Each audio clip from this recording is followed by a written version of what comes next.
Wanted to make a video for a while discussing this entire topic because everyone is flipping out over it. And something just popped up on my screen. That is very odd. But, anyways, I wanted to discuss Jim Benning and Travis Green, and generally the Vancouver Canucks. There has been a lot of arguing and debate of whether or not they should fire Benning, fire Travis Green, fire whoever else on the team, fire anyone, basically. And some people are saying, yes, they should very much so be fired. And other people are like, oh, no, they shouldn't. And you know what? Them saying that they're not going to fire one of these two guys this year really doesn't surprise me because it's COVID year. I mean, they only have a couple years left. I think Travis Green just got extended to 2 years, and Jim Benning still has, I think, 2 years left in him, or 2 years left in his contract to do what he needs to do. And I just think that even with them being out for 3 weeks with that COVID variant and everything to happen there, it's really not ideal exactly to just say, yeah, it's been fun play. It's been fun with you coaching and general managing us and whatever, and be like, but yeah, we need to let you go because and look at the time. It's COVID. It's COVID. I mean, the world is kind of going back into normalcy.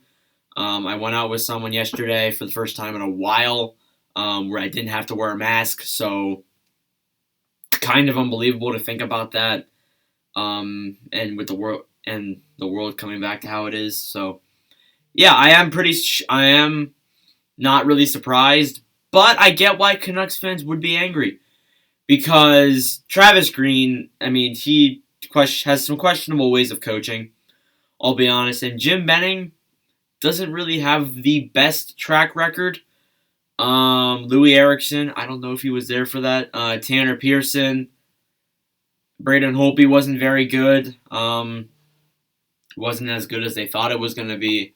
And honestly, I didn't think it was going to be good as they thought it would be either. So, and I look at that and I say to myself, well, I'm not surprised because honestly, with the world it's going through and ownership, they really have control over that. The fans don't. I saw so many reports from people saying maybe Jim Benning will be fired because of fan anger. I think that's what it was kind of about, or like the fan ratio is like way on the fire Benning side than it is to keep Benning side. So I get that, but look, I get why they're mad too because he's made a lot of bad contract signings. He's gonna have some big problems coming in the future. Could involve a Vertanen buyout. He's gonna have to find out what he does with that because we all know what's going on with him. The Louis Erickson buyout, that could very well be what the Canucks need. And there's a lot of other things going on. And the biggest thing, and I saw so many reports pop up about Tyler Toffoli.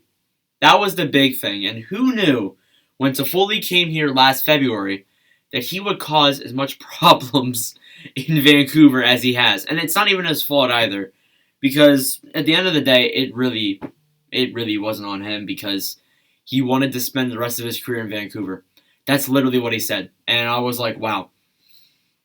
And Jim Benning could have very well offered him the contract that he did. He offered Tanner Pearson, pretty much the same contract. So the fact that Benning didn't even go out and at least make an effort to offer him a contract, and that could be the same thing with Stetcher, that could be the same thing with Markstrom, that could be the same thing with a bunch of other people. Maybe he just didn't throw them out contracts. And, you look at that and I'm like, well, am I surprised? Not really. Am I enraged? Yes, because, Toffoli would be a great offensive guy that they need, and look what he's doing in Montreal. Would he do that in Vancouver? We will never know. We'll never know unless if he goes back to Vancouver somehow. We will just never know. So, and I mean, that's the big thing with Toffoli, because everyone thought like, oh, he's gonna stay in Vancouver because he's a great player. I'm like, no, he kind of was a pure rental, to be brutally honest, and he did well in the playoffs, and they still got rid of him. So yeah, it's just another year, another setback. That's really kind of what Vancouver has been going through. They made a nice run last year to round 2, game 7, just like the Flyers. We're in the same boat. But it's just another year of falling off. And part of me doesn't even blame this year on them. Part of me doesn't even blame this year on anyone, to be honest. Because of COVID and the high schedules and the high, or the busy schedules and the amount of injuries that were caused. I don't really blame any team, to be honest, besides, of course, my own teams, because they probably could have won some games they lost. But anyways, let me know your guys' thoughts in the comments below about the discussion. I just wanted to come on here and talk about it a little bit. And we'll find some new posts tomorrow. Probably another trophy video.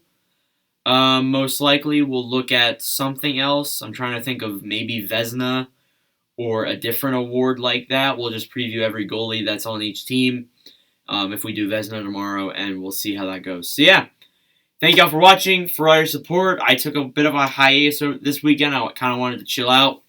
And yeah, thank y'all for watching, for all your support, and I will see you guys in the next video.